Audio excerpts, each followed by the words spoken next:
Right now we're at BMW stand, and here we have two new cars.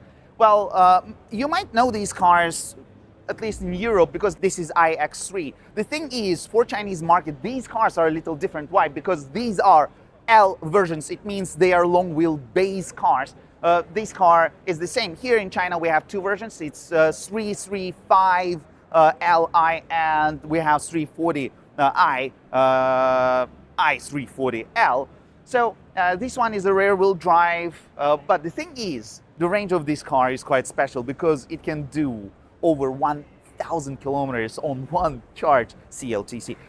With this car, we did get iX3 before, so for Chinese market, this is the second generation of iX3. But the thing is, with the previous generation, we had only one motor at the back, so it was a rear-wheel drive car. And with an SUV, you do wish to have four-wheel drive. So with the new iX3, you do get dual motors. It means you have one here, which means you do get four-wheel drive. Over 400 horsepower with these cars. If I'm not mistaken, it's 477 horsepower. The thing is, the range of this car is over 900 kilometers on one charge. Wow. The other thing is, which is very important for BMWs, is the design. Because with BMW, especially with 3 Series or i3, you cannot get it wrong. Maybe we can come over here and you can take a look. This car is a long wheelbase, but you do not see or you do not notice how long it is. Well, you do get a little more space at the back, which is very important here in China. But it looks nice. And the thing is, I am a BMW fan, and the new i3s, they came back to this more serious, a little aggressive look, the one that we used to call, let's say, BMW E28, the 5 Series. It's a car that my dad had when I was a kid. I was very young, I was 17, 18 years old, and that's the car that I was driving and racing with my friends. It was a diesel. And E28 had this shark nose. And now they're coming back. Just come and take a look at this. Yes, you do not have this BMW grille here because it's an electric version, and you do not have to have it because all of the cooling comes from here, which you need, but here you do not have to have it. But it still has these lines showing you that the grille is actually here. But just look, I guess the shark is back. And it makes me so happy because finally there is a BMW I really, really like.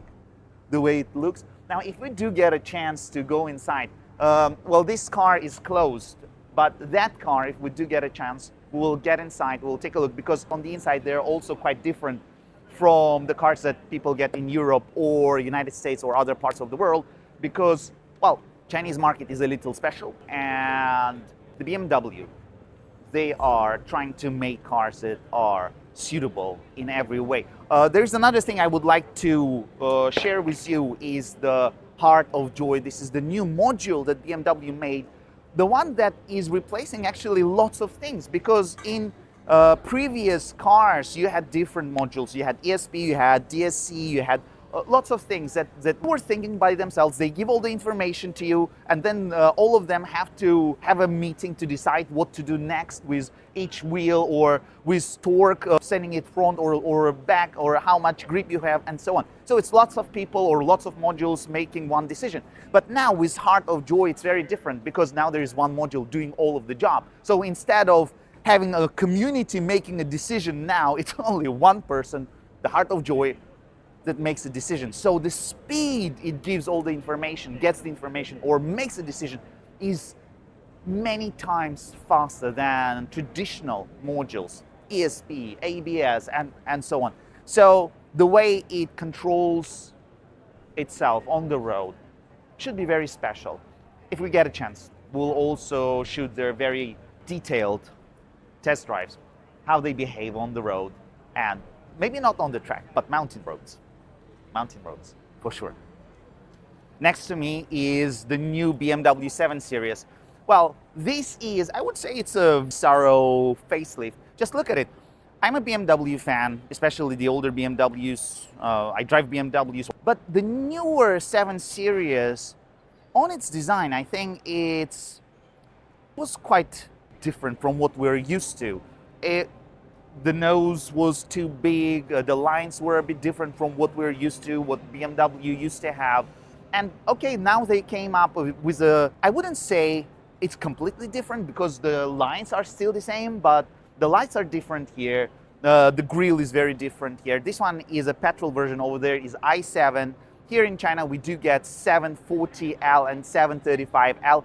They do have straight six turbo engines with 272 horsepower and 381 horsepower, depending on what model you get. If we talk about the suspension, in the front it's double wishbone, at the back it's multi-link with air suspension and with adaptive damping. So it has everything that 7 Series has to have, but the biggest thing is the design. Now, it's very different. Also, the interior is very different. It goes the same way as the i3 that we just talked about, i3 and the iX3, the newer class. We can come over here, please.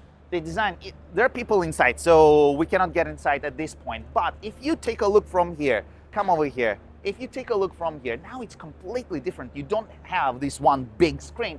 You have a center console, well, you have a center screen and you have a screen for the passenger. But altogether, the design is very different. It's really nice. You also have this PHUD and you do get a new steering wheel.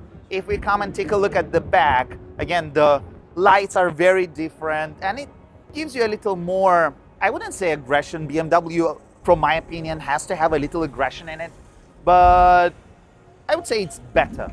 So we can come over here, take a look at the lines. It's still the same line. It's a little heavy, but now with the new looks, at least for me, I like it more.